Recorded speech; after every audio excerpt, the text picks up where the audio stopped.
first introduction she had with life, and she had some challenges. And we told Jasmine we're there for her. I think that's the uniqueness of us, that Jasmine has become part of the Orchards family. We've taken her story, shared her story, learned from her story, and more importantly, she's talking now and becoming a mentor to our foster children, because it is very difficult when people modularize foster care and think it's just a situation where you're getting removed and finding good families. It's more than that. It's an emotional heartache. As you indicated, you've dealt with it personally, Senator. And what happens to any of us if you take away mom and dad from our memory banks? You have to create good visions. And Jasmine was able to overcome those things. But what we've said is that it doesn't make a difference if you're on our caseload. You're part of our family. And over the last 6, 7, 8 months, Jasmine has risen to the expectation. Jasmine has used her story as a motivator. Is it a tragic story? Yes, if it didn't have a good ending. But Jasmine has taken all of those challenges. She said, this cannot happen. And your bill speaks to that, Senator. You didn't want children that's moving around. I don't want foster parents saying, I'm coming to drop this kid off. And that happened. You don't do that at Orchards. You say, I don't meet this kid's needs. That puts the responsibility on you. A child is innocent. So Jasmine went to a foster home, but then was placed back in the family, maybe not with her parents, but with a relative, to try to attempt to keep that family connection. But after a while, you realized that that wasn't working, and so you moved her out of that into foster care and then into adoption. Correct. And what we have now, because of that work, that care, and I'd say the blessing of the good Lord, is a beautiful young lady, beautiful inside and out. You have won the Miss Plymouth contest, and gone on and are just a wonderful representative, and now are speaking to young people and giving back to them, and helping to mentor them. I love that. Thank you. I love that. We in my last program, we had a young man who's helping to promote mentorship. And I think that is so very important. Yes. And hopefully you've had some mentors in your life, and now you're returning that and mentoring others. Can you tell me a little bit about, just from your own personal point of view, what was it that changed your mind about Orchards? What was it that made you speak out in gratitude for Orchards instead of resentment? Right.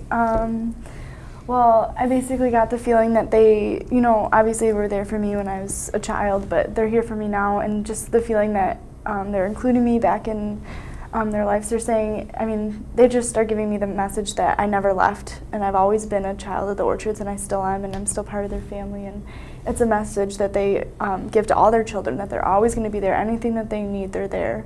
So basically, I realize that they are there for me, anything that I need, and always will be. That's a good definition of family, isn't it? Right, definitely. Yeah, that's wonderful. Good support. That's wonderful. Yeah. Now, Jasmine, you sit before me now and seem, you just appear to be a young woman who's has a heart of gratitude, but very confident about who you are and where you're headed. Right. Actually, if you would have met me about 6 months ago, it probably would have been a lot different. The pageant that I did just brought out a lot of confidence, and knowing that I can be a role model for the kids who need them has just brought out the uttermost confidence in myself. I stand tall knowing that I had every reason to fail, and I somehow came out on top with the support and role models that I need, and just keep going day after day.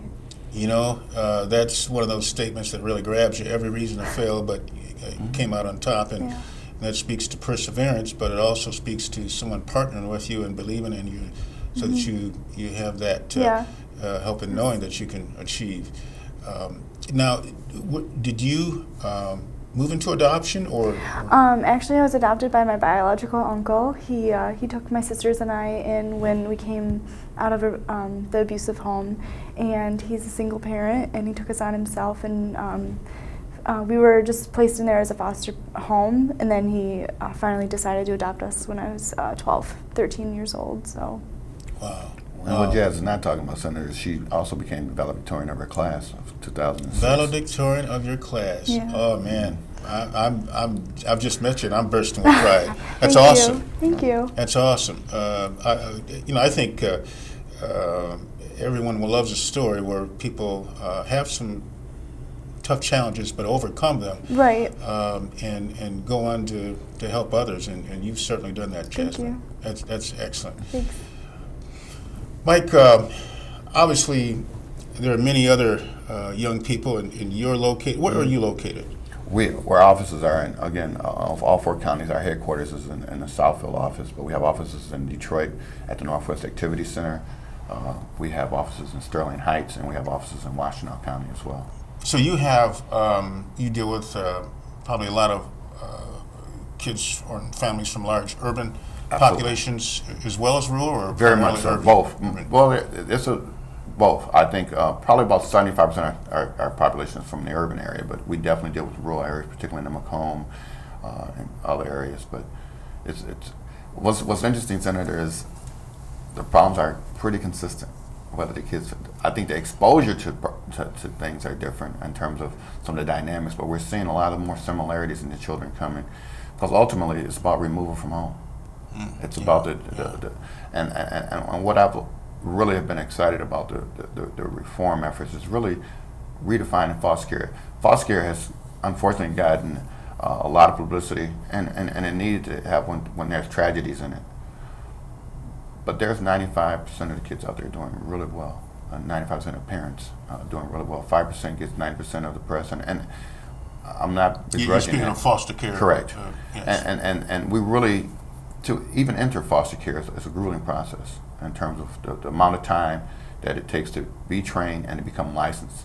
The state of Michigan has done a phenomenal job under the licensing department, Jim Gale's leadership, of really understanding some of the dynamics that it takes to be a good foster parent, and using those to really leverage the pride training that the state does in terms of understanding how beyond opening your heart, to open your home and to have the skills necessary in dealing with a child that has been removed. And there were some tiers to the foster care system, whether it's, they say, general treatment. Well, every child that's removed has some trauma at some level. You have to. And to see these children coming in crying, and then 3 weeks later smiling, speaks to the commitment these people have. Just imagine 24/7 to open your home up to a stranger initially, and to become that parent. So, Mike, you're saying that even if a child goes through or is in an abusive situation, it's traumatic to be pulled out of that because they're your biological parents. Correct. And there's that connection. And Jasmine, I see you're acknowledging that. Yes. Yeah. And I know that, but I just wanted to highlight that, so that even in those situations when you're helping someone, it can appear that Yeah. a kid can actually reach out in anger, even though you're doing the best thing for them. Right. Absolutely. So it's something that we did. Yes. Definitely. That's got to be My sisters tough. and I did that. That's got to be tough, but over a period of time, you understand that that's the best thing Yeah. for you.